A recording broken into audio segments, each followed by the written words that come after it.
Wow, what a busy tropical season for the U.S. How does it compare with past years? Is this normal? Jeff will address that topic today, and we will also address the potential for La Nina in the Southeast, which is a bit of a surprise if you have been watching our outlooks during the last 9 months.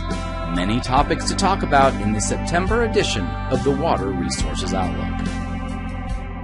Here's the last 30 days of observed precipitation, and as you can see, the imprint Hurricane Irma made on the southeast.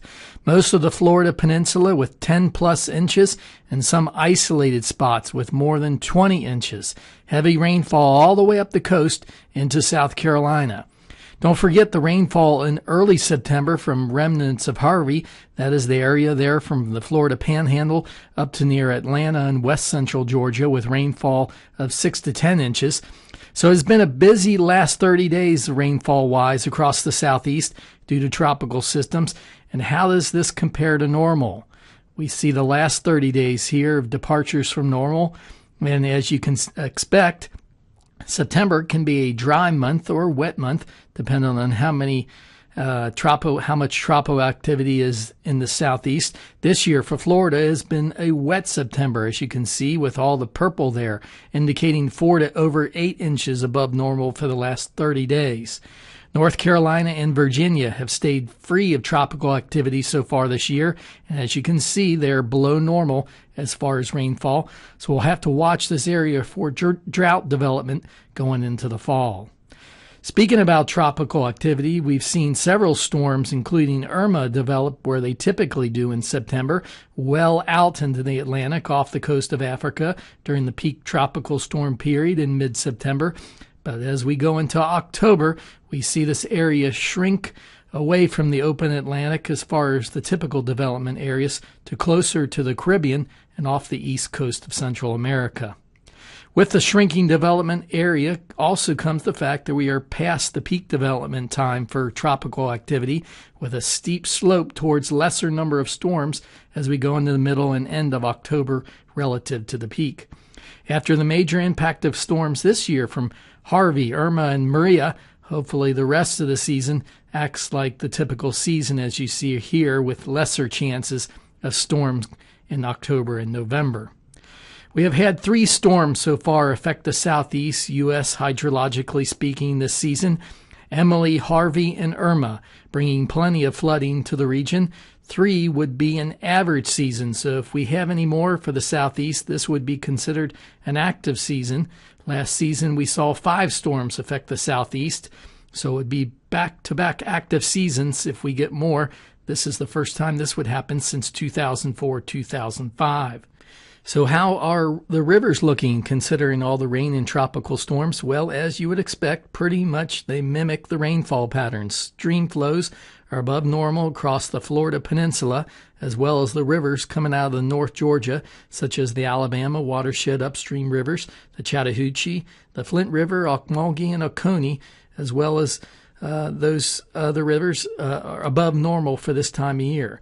So is all this flooding in the Florida peninsula unusual? No, not at all. Actually, climatology of past floods show this week, which we're in week 39, is the peak for flooding in this region, and flooding is most typical this time of year. Of course, this is tied in with the tropical activity that is also typical. I get to do the weather portion of the Outlook this week, and I'm going to follow up Jeff's chat about the tropical season and show what is going on now. Hurricane Maria sits in the Atlantic off the coast of North Carolina and will remain there until a frontal system that I will mention in a few minutes sweeps it out into the Atlantic. While rain is not a big issue, coastal erosion along the coast is likely. Check with your local weather office for details. The cold front mentioned earlier is approaching the southeast, but with no southerly Gulf moisture feed, very little rain is expected as it moves through. By Saturday, the front will have pushed through, sweeping Maria away and reinforcing drier air in the southeast, the only exception being central and South Florida, which remains wet as fronts wash out as they get to South Florida and giving a focus for showers and thunderstorms in the area.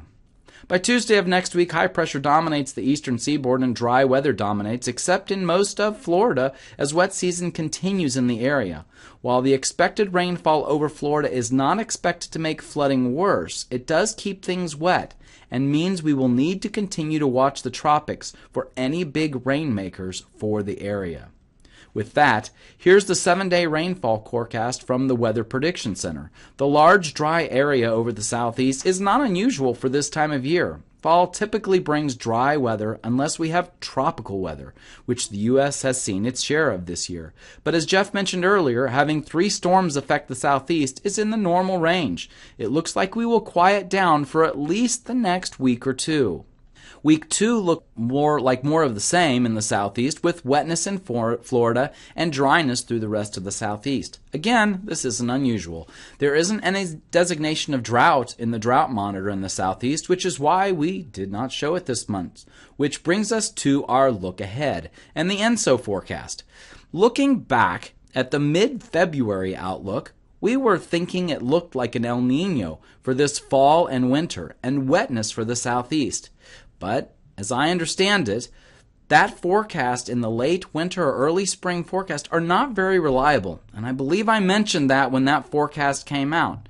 We flash forward to a mid-September forecast, and as you can see, it is significantly different from where we're looking at in February. The current forecast shows us having a La Niña as we approach winter into spring. Let's look at the Climate Prediction Center's forecast and see how it changed those. While October is not usually impacted all that much by La Niña, and officially we are still in neutral conditions, the October forecast is hinting at a continuation of dryness across the western portion of our area and a continuation of wet season down in Florida. Wet season in Florida can last into November, coinciding very closely with the hurricane season, and wetness looks like it should continue through October. And then we get to our seasonal outlook from October through the end of the year. And the forecast models are leaning towards the La Niña forecast and bringing dryness and warmth to the southeast. For areas like Florida, this will be a welcome relief from all the rainfall and storminess they have had. There are still some areas that have not completely recovered in the southeast from last fall's drought, and that includes the Savannah River Basin, which includes Lake Hartwell and Lake Thurmond, and Lake Lanier in North Georgia. There was hope during both Harvey and Irma that there would be enough rain to bring reservoir levels close to normal. That just didn't happen, and so there will be concern going forward that they may not be able to recover as we enter a dry phase of fall and a possible below normal rainfall for winter, because that below normal rainfall is expected to continue. Here we see a full-blown La Niña forecast with dryness in the southeast and a strong gradient between the Ohio Valley rains and the dryness as you move into the southeast. This is a very classic pattern and will have to be monitored as we approach this time period. Forecasts have been wrong before, but those areas mentioned earlier need to be prepared going into winter.